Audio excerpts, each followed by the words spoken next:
Hi everyone, today we will talk about how to fix WhatsApp error.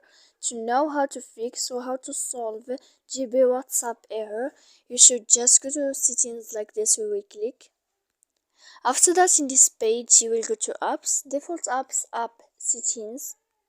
When you will see this list, you will go down to find the application of WhatsApp and you will enter.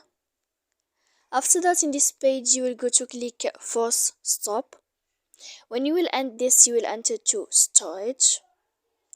After that, in this page, you will go to click clear cache, and then you will go to click clear data.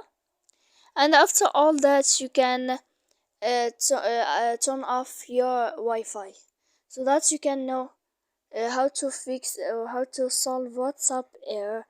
So please don't forget to support us by like and subscribe. See you next time in another video.